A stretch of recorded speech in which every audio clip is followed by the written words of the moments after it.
Hello and welcome. Now, over the last couple of days, we saw something interesting happening on social media. Hashtags, Riyad Musa, Muslink, you must have seen it and heard it all. Jehad Kasu is here. He's going to tell us more about this Muslink coming up and the hashtags and everything that's been going on. Welcome to the program. Thank you.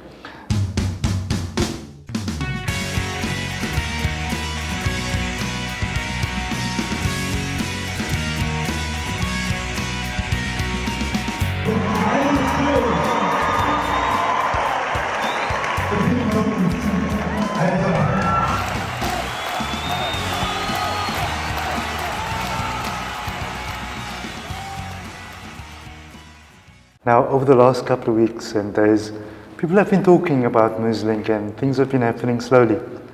But this week there was an explosion. Tell us about it. Thank you for that introduction, Faizal. And my colleague Dali pointed out a very apt description that one of the journalists mentioned when she caught wind of the social media trend. And she said, can you tell me a bit more about this phenomenon called Muslink? Phenomenon. Exactly. Yes. And I suppose that was an apt description because people saw it all over social media, but they didn't know exactly what it was about. And that was the kind of awareness that we were hoping for, and we were pleasantly surprised to see that the hashtag Muslim not extremist and Muslink being the #1 trend across South Africa after only a few hours of the first post by Riyad Musa. Let's just take the clock back there, Monday morning, 6:30 approximately. What happens? Well, I think many people were still sleeping at that point, me being one of them, trying to get a second wink.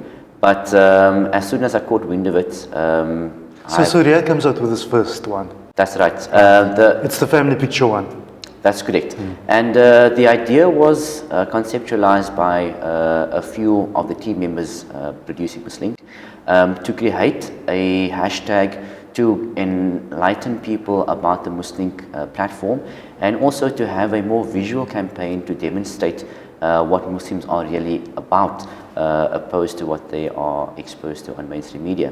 So when I picked up the trend on social media, my phone was going off incessantly, and I couldn't keep up at one point in time, and I had to have my colleague assist. But yeah, so Riyad posted out that first tweet, and it just caught on like wildfire. We didn't expect it. It was what we hoped for, but certainly not in that short space of time. Of course, now, I know that when we went to go and look at the stats throughout the day, maybe number 4 in the country, over issues that were happening politically in Cape Town. I know the Premier was listed slightly below that for her moves, political moves.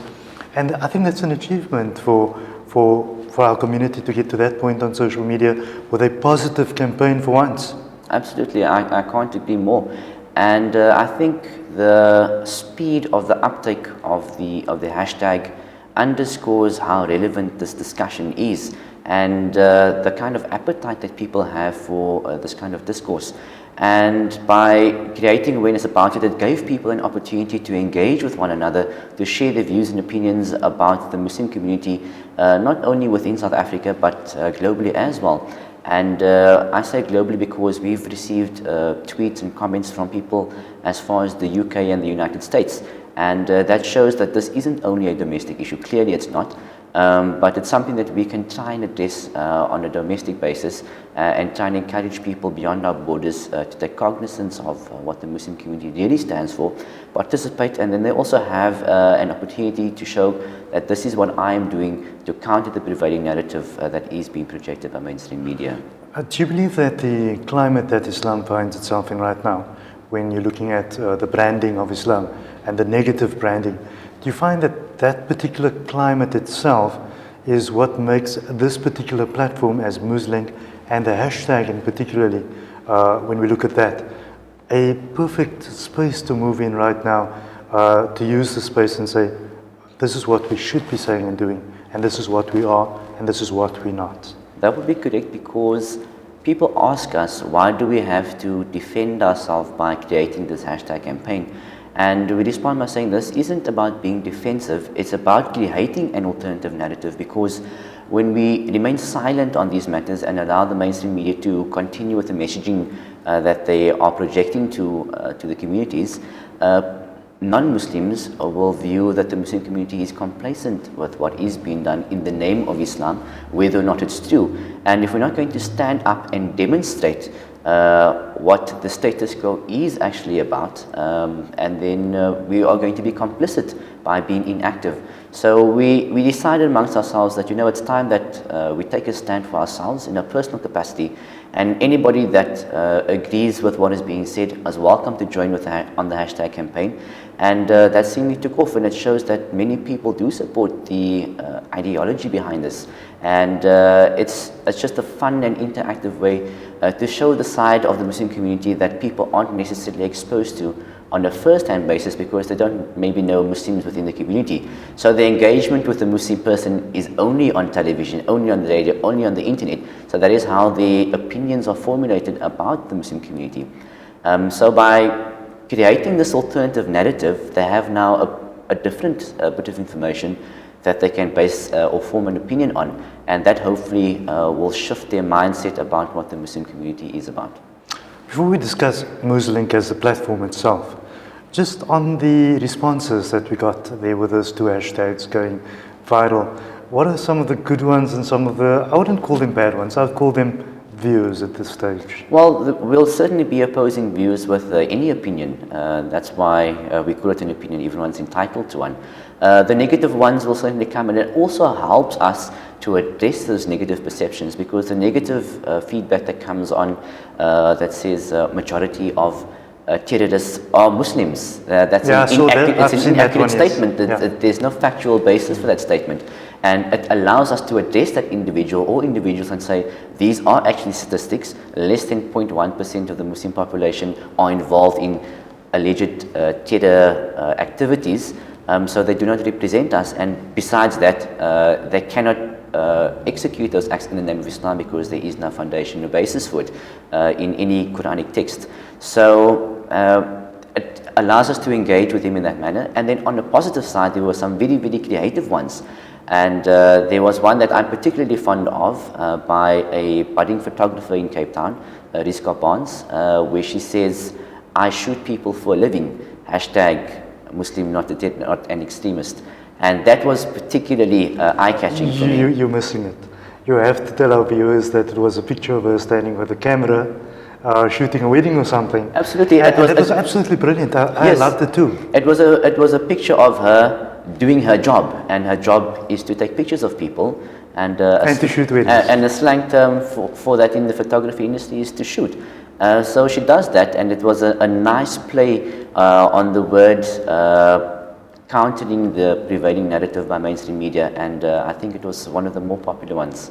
The one thing that we see over the last 2 days, or the last 48 hours, is this movement of the media towards the hashtags. They've been calling you guys, and I'm part of the team somewhere, and they've been bombarding with responses and questions and trying to find out, and interviews and all those kind of things. How has that been going? Because this lends itself to a perfect opportunity to be able to further take that message out there into mainstream media. I agree.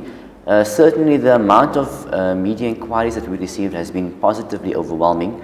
And we've had to divide how we share our attention to it so that we can manage with all of them within the most efficient point of time. I know in the last hours you were on some international news channel. I was on a radio station, and I think Riyadh was doing something else, and I think Sumi was doing something else.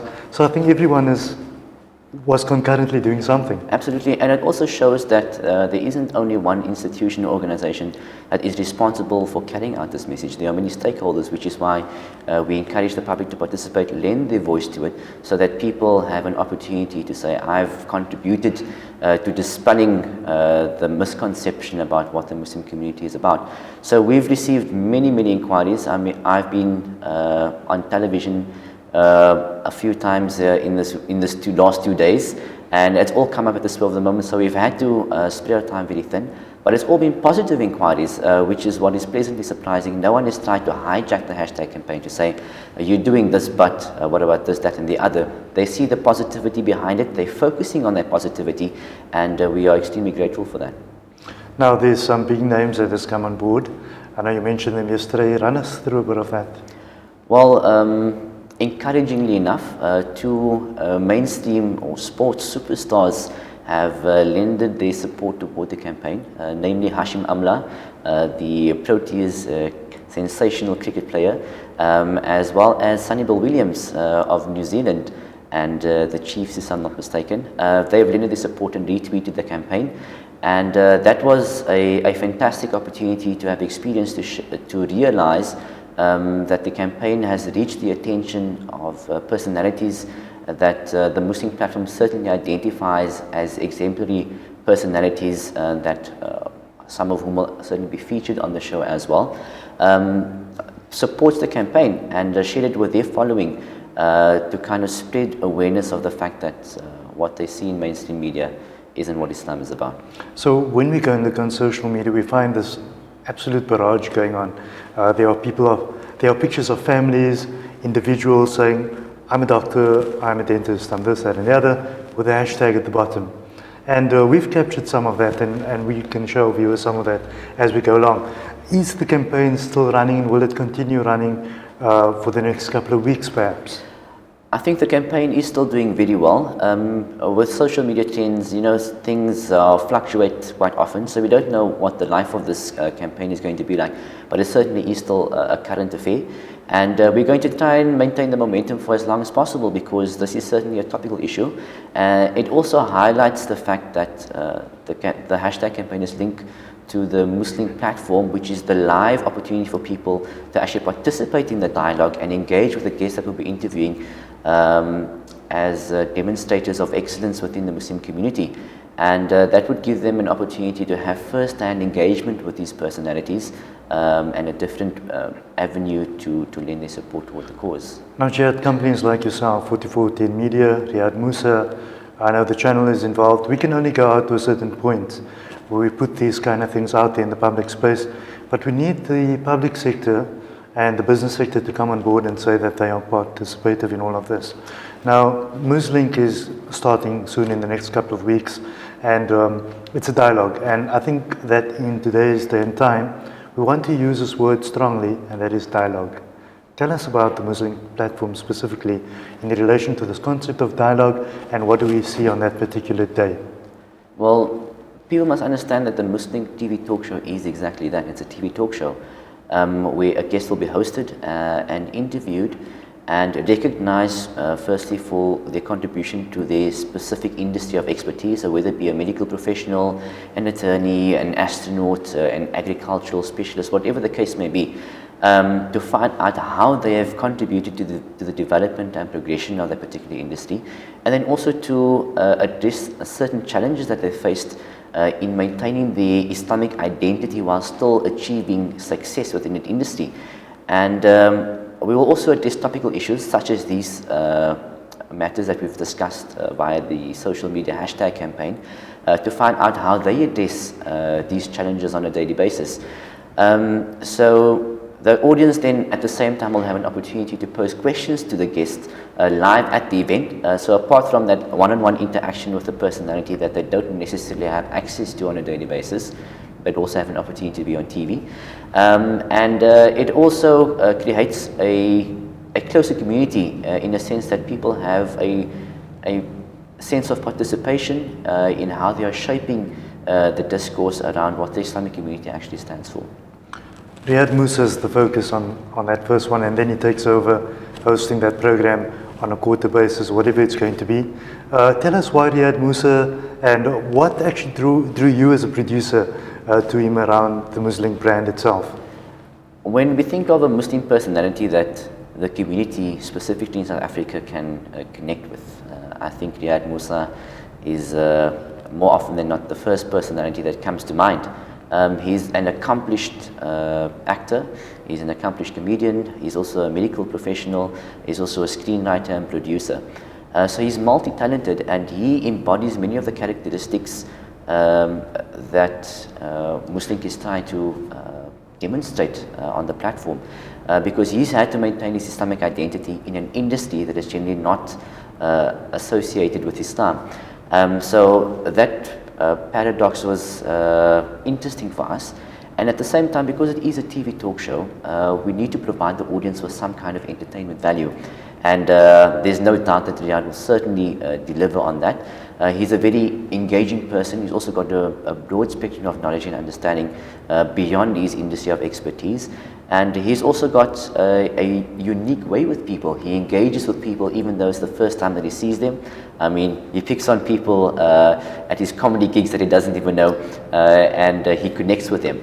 And this is exactly what we're trying to do, create an environment where the guests will be comfortable, that the audience will be comfortable with as well, provide good quality content in terms of the guest and the dialogue, and at the same time give the audience and the viewers a good show.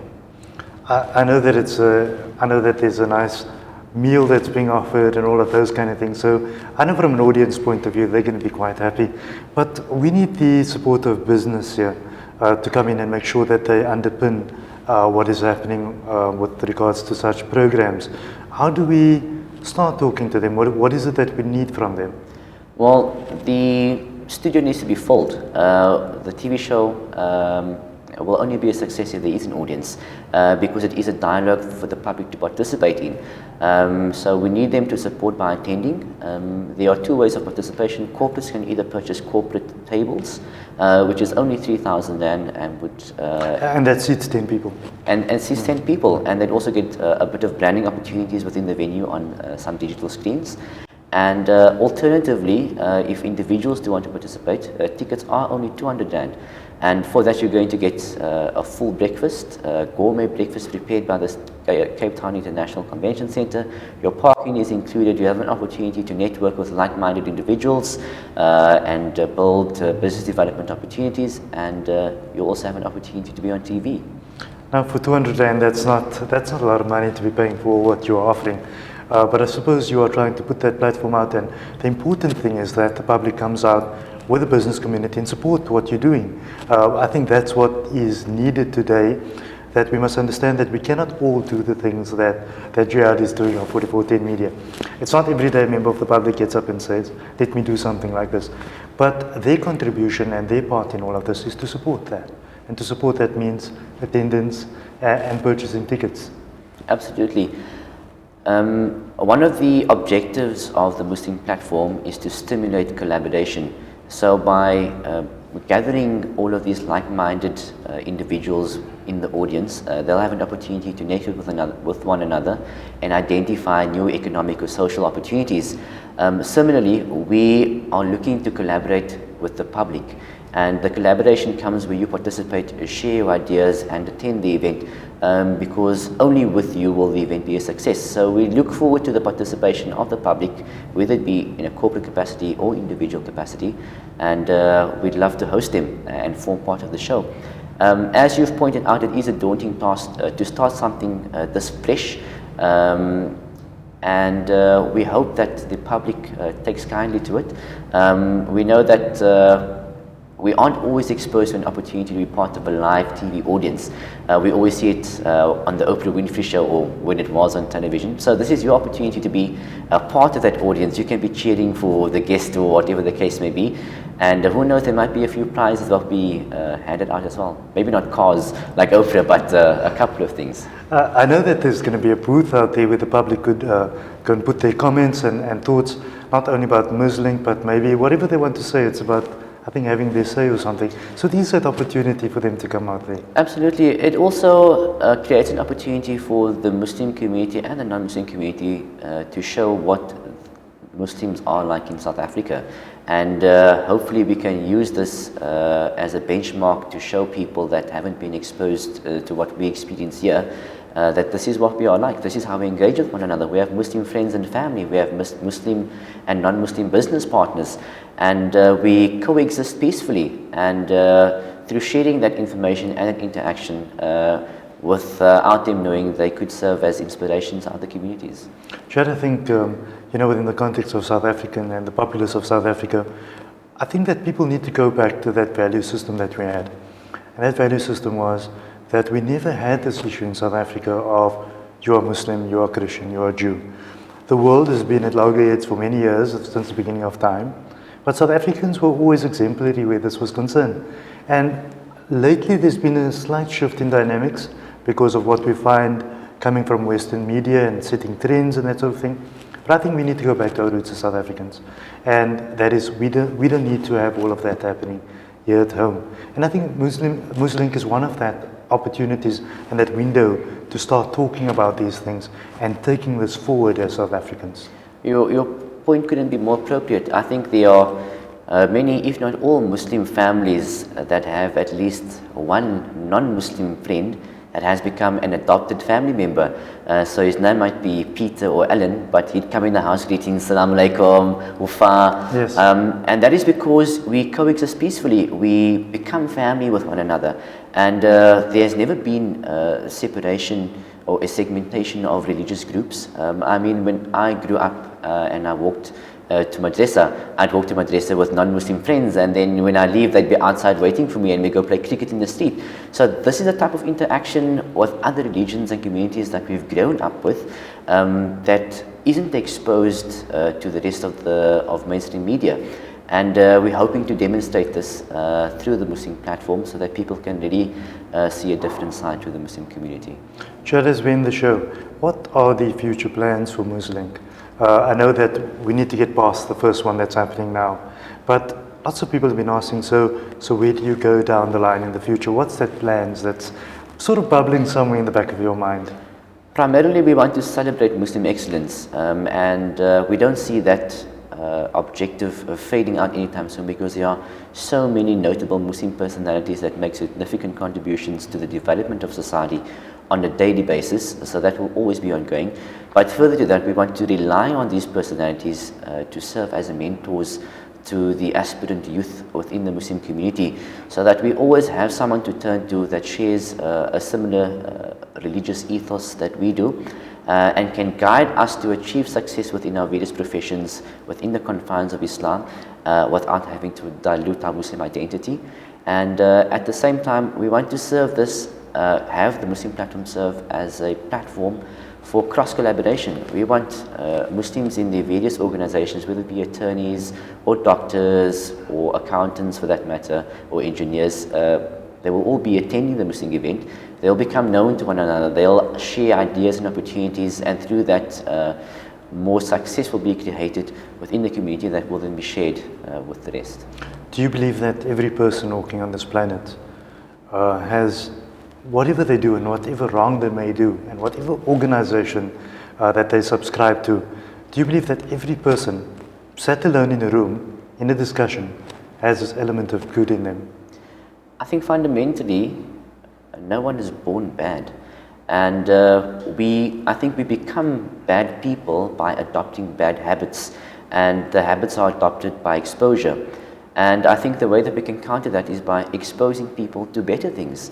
And this is exactly what Muslink is trying to do, exposing people to the good of Islam, the practices that is actually preached for the last 1,400 years that we've been raised with, that is countering the narrative that is being presented by mainstream media. And through that, everybody will be able to add value to another person's life. So to answer your question, I'd say no one is born bad. Everyone is inherently good. I don't think that if you have an opportunity to be of benefit to someone else, whether or not it puts you at a disadvantage, that you think twice about it. We all have the natural inclination to want to do that. And I do hope that the Muslink platform displays that concept that everyone has good in them. We just need to keep looking. And as South Africans, there's good in all of us, and we just need to find that. And that platform could serve as a vehicle towards that philosophy. Well, I'm hoping. We all have good and noble intentions, but at the same time, those intentions have to be synthesized into concrete structures or platforms, and Muslink isn't exempt of that. So it can only become a success, as you've identified now, through the participation of the community and corporates. So we encourage them to support Muslink by attending, participating in the dialogue, and sharing information to create an alternative narrative for people to understand. Jehad, thank you for coming on the show. I know that we're trying to get hold of Riyad Musa to come and add on to what you have said, so hopefully in a few days you would be with us. He's indicated that he is keen to be available. His availability is the only question that we have to answer, but I'm sure he'll be in studio soon. Thank you for joining us. Thank you. Jehad Kasu from 4410 Media. the man behind, with his team of course, Muslink, something we see coming up very shortly in Cape Town and probably throughout the country over the next couple of weeks. Something you need to support and think about. Until next time, goodbye.